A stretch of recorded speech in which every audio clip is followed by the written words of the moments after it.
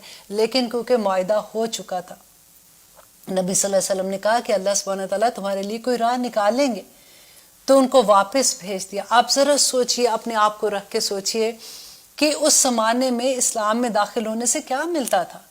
کوئی ایسا تو نہیں تھا کہ بڑی کوئی شان مل رہی ہوتی تھی، کوئی گلے میں ہار پہنائے جاتے تھے، یا ان کو بڑی کوئی عزت کا اس سے سلوک ہوتا تھا۔ آف کورس اللہ سبحانہ تعالیٰ کے پاس اس کا بڑا درجہ تھا، لیکن میں I'm talking about عام جو جنرل بات تھی، اس میں جو بندہ اسلام لے آیا اور اس کو وہ کس کے پاس آ رہا ہے؟ نبی صلی اللہ علیہ وسلم کے پاس آ رہا ہے، اور وہ اس کو واپس بھیج رہے ہیں کیونکہ معاہدہ کر لیا ہے، اور وہ واپس روتے ہوئے جا رہا ہے، اور وہ کہہ رہا ہے مجھے واپس نہ بھیجو۔ نبی صلی اللہ علیہ وسلم کہتے تم صبر کرو، اللہ کوئی راہ نکالے گا۔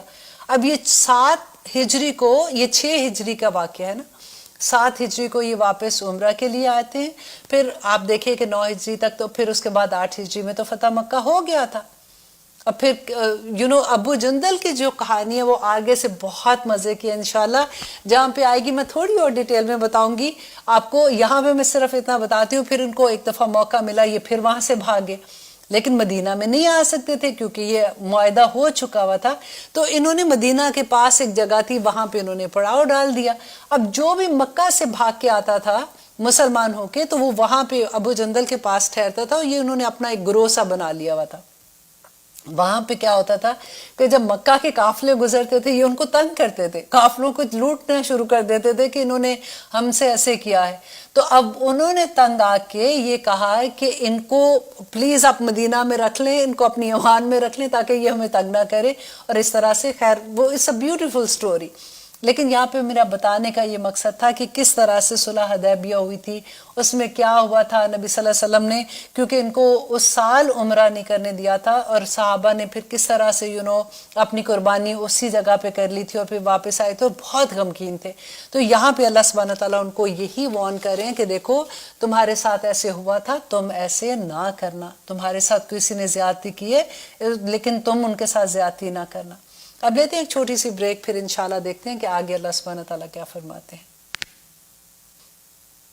آپ دیکھ رہے ہیں قرآن میری زندگی، الحمدللہ ہم کر رہے ہیں سورۃ المائدہ کی آیت نمبر 2۔ ابھی تو ہم دوسری آیت پہ ہی ہیں۔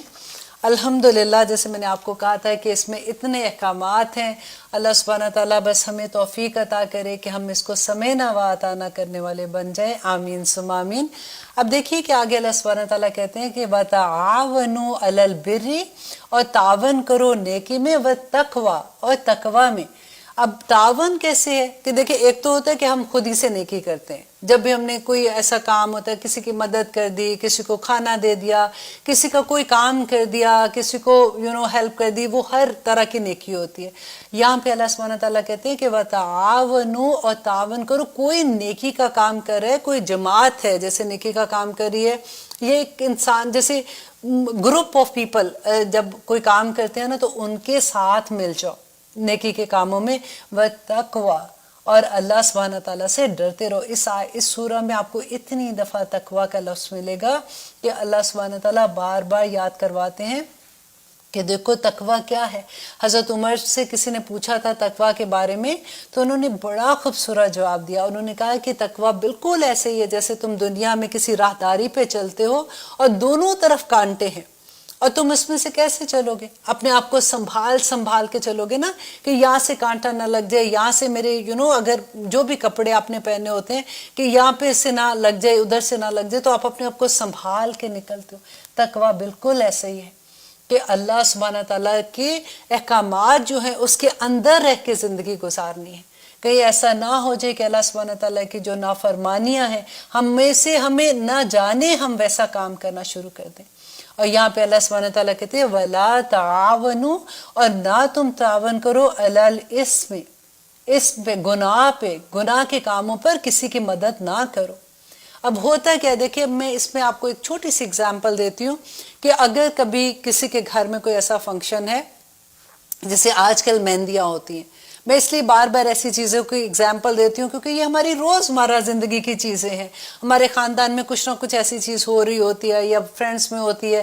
میں کیونکہ یہاں پہ ہیوسٹن میں ہوں تو یہاں کی میں اپنے جیسے بھی شادیاں ہوتی ہیں اسی کے بارے میں تھوڑی سی ڈیٹیل بتا رہی ہوتی ہوں کہ اگر کوئی ایسی شادی یا مہندی ہے جہاں پہ ڈانسز ہیں لڑکے لڑکیوں کی، میوزک ایسا ہے اور پھر اوپن بار ہیں یا اس طرح سے، تو اگر آپ کو انویٹیشن آتا ہے تو کیا ہوتا ہے؟ آپ خود اپنے دل سے سوچئے کہ آپ کیا کہتے ہیں کہ دیکھو وہ میری دوست ہے، بری بات ہو جائے گی نا، میں کیسے منع کروں، یا وہ میری رشتہ دار ہے، یا پھر بھائی کے گھر کی شادی ہے، بہن کے گھر کی شادی ہے، وہ تو میری بیسٹ فرینڈ ہے، وہ مائنڈ کر جائے گی. یہ کویسچن آتے ہیں نا ہمارے ذہن میں.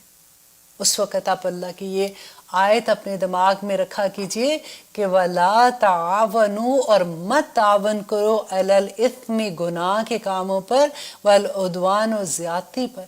یہ زیادتی ہوتی ہے نا کہ اللہ سبحانہ تعالیٰ، دیکھیں اللہ کی نعمت کتنی بڑی کہ ایک پہلے کیا ہوتا ہے کہ مائیں رو رو کے دعائیں بھی مانگ رہی ہوتی ہے، یا اللہ اچھا رشتہ آ جائے، بیٹے کا ہو یا بیٹی کا ہو، اچھا رشتہ آ جائے. اور جب رشتے آ جاتے ہیں اللہ اپنی نعمتیں، اللہ رحمتیں اپنی نازل کر دیتا ہے. پھر ہم ایسے ایسے کام اس وقت کرتے ہیں کہ اللہ سبحانہ تعالیٰ آج تو ہم نے یہ سارا کچھ کر کے ہی جانا ہے. تو اللہ سبحانہ تعالیٰ کہتے ہیں کہ نہ کرو ایسے. اگر آپ دیکھیں، آپ ایک ایگزامپل لیں کہ آپ کی ایک دوست ہے، وہ ایسا فنکشن ہے جو اللہ سبحانہ تعالیٰ کی نافرمانی ہے. اب میں بار بار وہ چیز نہیں بولوں گی، آپ خود ہی سے اندازہ لگا سکتے ہیں.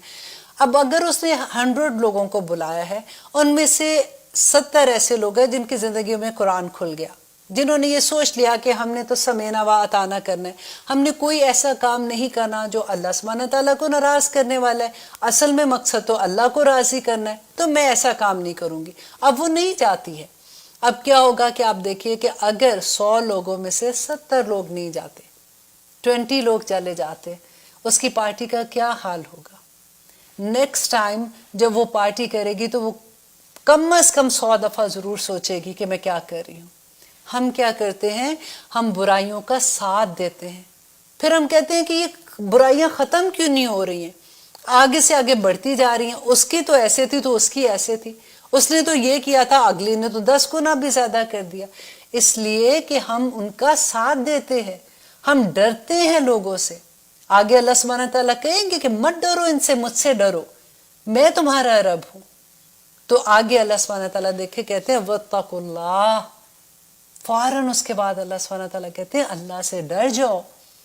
تم جو لوگوں سے ڈرتے ہو نا، اور پھر ان اللہ شدید العقاب، اللہ سبحانہ تعالیٰ بڑا سخت سزا دینے والا ہے. تم کیا سمجھتے ہو کہ دنیا کی زندگی میں بس کوئی فرق نہیں پڑے گا؟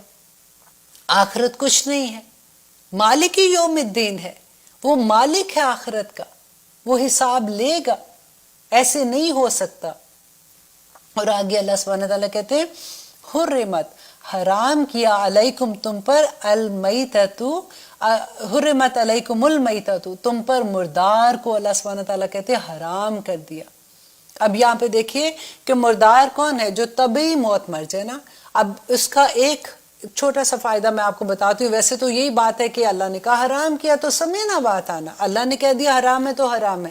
لیکن آپ دیکھیے کیونکہ جب کوئی طبعی موت مرے، کسی جگہ پہ اگر کوئی مردار پڑا ہوا ہے تو کوئی پتہ نہیں ہوتا کہ اس نے کوئی زہریلا پودا کھا لیا ہے یا پھر کوئی ایسی چیز اس کو کاٹی ہے جو زہریلی ہے، اور اس کے گوشت میں وہ چیز ہے، جو کھائے گا وہ بھی نقصان اٹھائے گا. تو اللہ سبحانہ، اور دوسری یہ بات ہے کہ اس کا خون اندر سے نہیں نکلا ہوا نا، تو اللہ سبحانہ تعالیٰ کہتے ہیں کہ حرام کر دیا تم پر میتۃ، مردار کو. اب یہاں پہ ایک اور چیز میں آپ کو بتاؤں گی جو بڑی کامن سی بات لگتی ہے کہ اکثر ہم چینی رکھتے ہیں اور آپ دیکھیے چونٹیاں آ جاتی ہیں، رائٹ. ہم کئی دفعہ یہ ہوتا ہے کہ ایک دم سے چونٹیوں کو اس سائڈ پہ نکال دیتے ہیں اور پھر وہ چینی یوز بھی کر لیتے ہیں، پوری چینی نہیں پھینکتے ہیں. اب دیکھیے چائے میں یا دودھ میں تو فوراً نظر آ جائے گی، کالی سی چونٹی نظر آ جاتی ہے. لیکن اگر آپ سوجی کا حلوہ بنا رہے ہیں تو اس کے اندر ہی چونٹیاں بھی پک جاتی ہیں، اگر 1 2 3 بھی بیچ میں رہ گئی اتنی چینی میں سے، تو چونٹی مردار ہے، اللہ سبحانہ تعالیٰ نے حرام کہا ہے. یہ چیزیں غور کرنے والی ہیں. اور اگر آپ دیکھیں اتنی چھوٹی چھوٹی بات کو بھی غور اس لیے کہ یہ مردار کے حکم میں آ جاتا ہے نا، تو ہمیں غور کرنا ہے ان باتوں پہ. اور پھر اللہ سبحانہ تعالیٰ کہتے ہیں ودمو اور خون کو، کیونکہ اس زمانے میں کیا کہتے تھے مشرکین مکہ جو تھے، جب وہ ذبح کرتے تھے تو وہ خون جو بہتا خون ہوتا تھا اس کو وہ کسی پیالے میں رکھ لیتے تھے، وہ جیلی کی طرح ہو جاتا تھا، وہ اس کو کھاتے تھے. اور یا پہ یہ ہوتا تھا کہ کبھی باہر نکلے ہوئے ہیں، دور ہیں، ایک دم سے بھوک لگی تو ان کے ساتھ اونٹ ہے یا کچھ ہے تو ایک کوئی چیز ایسے جیسے چبھوتے ہیں کسی کو، اس طرح سے مارتے تھے تو پھر اس سے جو خون نکلتا تھا وہ پی لیتے تھے، تو اس سے جانور کو تکلیف بھی ہوتی تھی. آج اگر ہم ایسے پڑھتے تو ہم کہتے ہیں یہ کیا بات ہوئی، لیکن اس زمانے میں کیونکہ وہ کرتے تھے تو ان کو برا نہیں لگتا تھا نا. اور آگے اللہ سبحانہ تعالیٰ کہتے ہیں وَلَحْمُ الْخِنْزِيرِ، اور خنزیر کا گوشت حرام ہے. وہ تو آف کورس الحمدللہ ثم الحمدللہ ہم میں سے کوئی مسلمان ایسا نہیں ہے کہ وہ سور کا گوشت کھاتا ہے یا اس کی چربی یا اس کی ہڈی یا اس کی کوئی بھی چیز، سبھی الحمدللہ نہیں کرتے ہیں. اور آگے اللہ سبحانہ تعالیٰ کہتے ہیں وَمَا، اور جو اوہلا پکارا گیا لغیر اللہ، واسطے غیر اللہ کے، مینس کہ اگر اللہ کے سوا کسی اور کا نام اس کے اوپر پکارا گیا ہو وہ بھی حرام ہے. بھی اس کو وَالْمُنْخَنِقَةُ، اور گلا گھونٹ کر مرنے والا، یہ اب سارے مردار کے اندر آ رہے ہیں نا کہ اگر گلا گھٹ کے مر گیا وہ حرام ہے. وَالْمَوْقُوذَةُ، اور وہ جو چوٹ لگ کر مرا ہے وہ بھی حرام ہے. وَالْمُتَرَدِّيَةُ، اور جو بلندی سے گر کر مر گیا وہ بھی حرام ہے.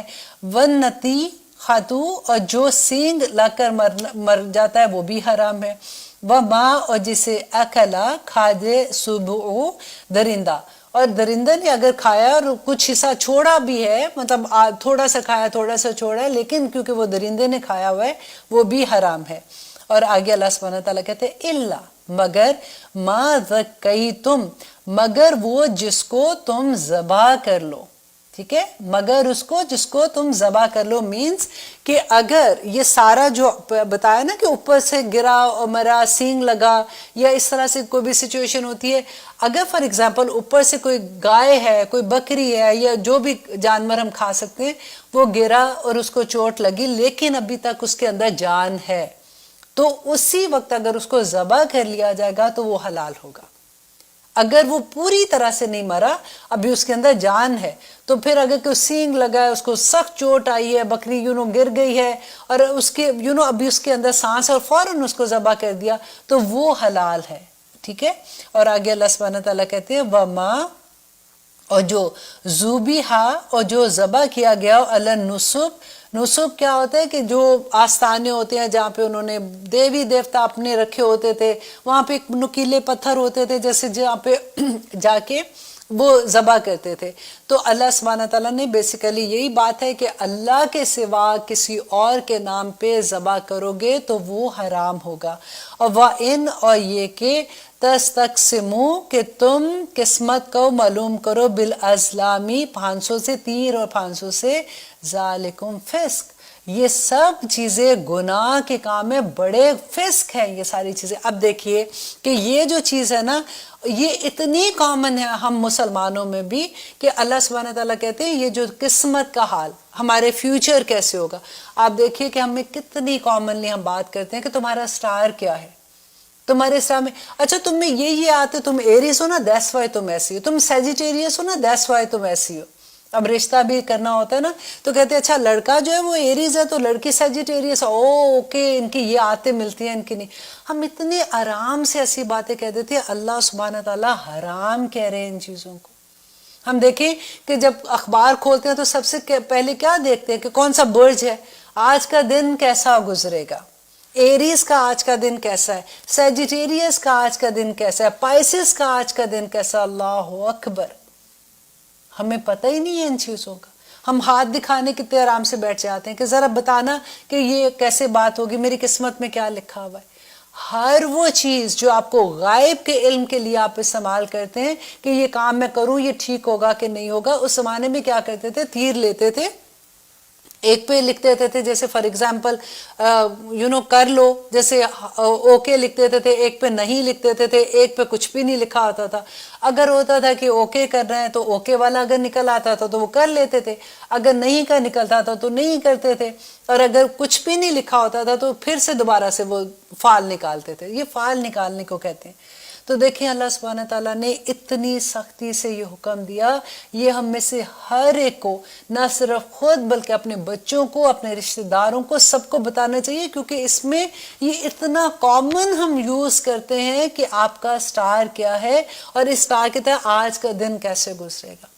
اور آپ ہم دیکھیں ہمارے ٹی وی وغیرہ میں اکثر ایسے شوز ہوتے ہیں، اخبار کھولی اخباروں میں اکثر ایسی چیزیں ہوتی ہیں، بلکہ باقاعدہ بک ہیں جس میں برج کے حساب سے ہے کہ ان لوگوں کے جو اس برج کے تھرو مطلب دنوں میں پیدا ہوئے۔ آپ یہ دیکھیے کہ اگر آپ ٹوئنس ہیں، دو بچے اکٹھے پیدا ہوئے، زمین و آسمان کا فرق ہوتا ہے۔ ایک بچے کی عادتیں بالکل فرق ہوتی ہے، ایک بچے کی عادتیں بالکل فرق ہوتی ہیں۔ کس طرح سے شیطان نے ہمیں اپنے پنجے میں جھکڑا ہوا ہے، کیسے ہم ان خرافات میں الجھ جاتے ہیں۔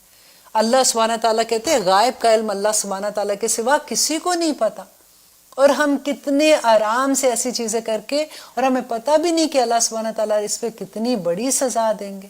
اللہ سبحانہ تعالیٰ کہتے ہیں ذالکم فسق، یہ سب گناہ کے کام ہے۔ الیوم، آج کے دن، یائس الذین کفروا من دینکم، آج کے دن مایوس ہو گئے وہ لوگ جنہوں نے کفر کیا تمہارے دین سے، کہ آج کے دن ان کو یہ پتہ چل گیا کہ اب مسلمانوں کو کوئی تکلیف مطلب کوئی ہٹا نہیں سکتا۔ شروع میں تو یہی کہتے تھے نا کہ ان پہ ظلم کرو یہ تاکہ یہ ختم ہی ہو جائیں گے، تو اللہ سبحانہ تعالیٰ نے یہ خوشخبری دے دی مسلمانوں کو کہ آج کے دن کافر جو ہے وہ تمہارے دین سے مایوس ہو گئے۔ فلا تخشوہم، یہ بڑا بڑا لکھیں، فلا تخشوہم، کسی سے نہیں ڈرنا، وخشونی، بس مجھے سے ڈرو۔ اللہ سبحانہ تعالیٰ کہتے ہیں کسی سے نہ ڈرو، بس مجھے سے ڈرو۔ اگر اللہ سبحانہ تعالیٰ چاہے گا تو لوگوں کے دل میں تمہارا رعب ڈال دے گا، اگر اللہ چاہے گا تو اللہ لوگوں کے دلوں میں تمہاری محبت ڈال دے گا، اگر اللہ چاہے گا تو تمہیں کچھ بھی نہیں پتا ہوگا اور اللہ تمہیں کامیابیوں کے منزلوں پہ پہنچا دے گا۔ یہ اللہ ہے جو سارا کچھ کرتا ہے۔ فلا تخشوہم، مت ڈرو لوگوں سے، وخشونی، پس مجھے سے ڈرو۔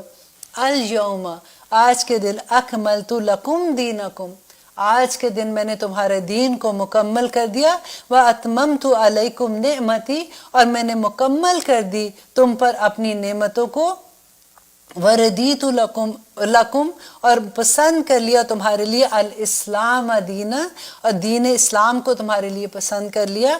پس اللہ سبحانہ تعالیٰ کہتے ہیں فَمَنِ اضْطُرَّ، پس جو کوئی ہو مجبور کیا گیا ہو، فی مخمصۃ، بھوک میں، غیر متجانفن، اور نہ وہ مائل ہونے والا ہے، لإثم، گناہ پر، فإن اللہ غفور الرحیم، تو اللہ بڑا بخشنے والا اور رحم کرنے والا ہے۔ دیکھیے یہ اتنی خوبصورت آیت ہے، حکم کے اعتبار سے یہ آخری آیت تھی، اور اس کے علاوہ کچھ اور آیات بھی آئی تھی، لیکن اس کے بعد احکامات کوئی کسی اور آیت میں نہیں تھے۔ تو اللہ سبحانہ تعالیٰ نے کہا کہ آج کے دن میں نے تمہارے لیے یہ دین مکمل کر دیا۔ حضرت عمر کے پاس ایک یہودی آیا تو اس نے کہا کہ اگر یہ آیت اليوم اکملت لکم دینکم اگر ہماری تورا میں اگر ہم پہ نازل ہوتی تو ہم خوشیاں مناتے، ہم عید مناتے۔ تو حضرت عمر نے کہا کہ مجھے اچھے سے یاد ہے کہ تم تو ایک عید مناتے، ہماری دو عیدیں تھیں، کیونکہ ہجرت الوداع کا موقع تھا اور جمعے کا دن تھا اور اگلے دن ہماری عید بھی تھی۔ تو آگے اللہ سبحانہ تعالیٰ نے کہا کہ یہ سارا بتانے کے بعد کہتے ہیں کہ اگر یہ سب چیزیں تمہارے لیے یہ حرام ہے، یہ حلال ہے، اور لیکن کوئی انسان اگر اس حالت میں ہو جائے کہ اس کی جان چلی جانے کا ڈر ہو، تو پھر وہ جو حرام چیزیں بھی ہیں نا، اس میں سے بھی وہ اتنا کھا سکتا ہے جو اس کی جان بچا لے، صرف اتنی اجازت ہے۔ دیکھیے پھر ہر جگہ پہ اللہ سبحانہ تعالیٰ کس طرح سے چیزیں بتاتے ہیں، کس طرح سے انسان کی رہنمائی کرتے ہیں۔ اس سورہ میں ہم کوشش کریں گے کہ ہم اللہ سبحانہ تعالیٰ کے جتنے بھی احکامات ہیں، کیونکہ 18 احکامات ایسے ہیں اس کے اندر